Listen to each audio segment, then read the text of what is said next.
Welcome to Luca and Miguel. Enjoy the video. In this video, I will show how to replace a Nissan Versa front bumper.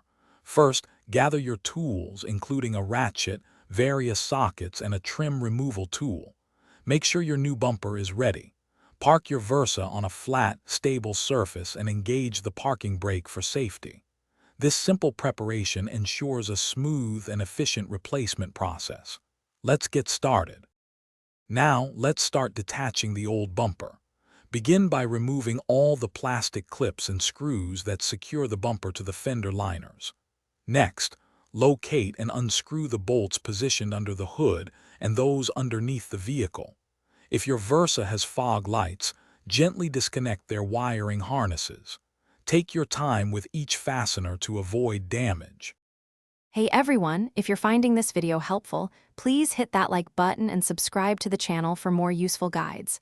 On another note, quick recommendation: make meal prep easy with these fantastic leak-proof containers.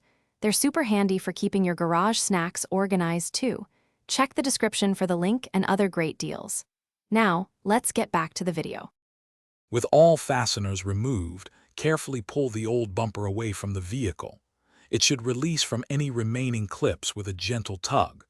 Take a moment to inspect the bumper support and all mounting points for any hidden damage. Before installing the new bumper, clean the entire area thoroughly. This ensures a perfect fit and prevents debris from interfering.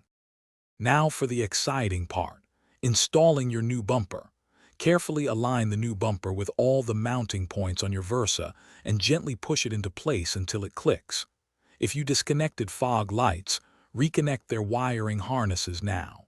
Then, reinstall all the screws and plastic clips in the reverse order of removal. Double-check every fastener for tightness. Thanks for watching and please subscribe. It's the best investment you'll ever make.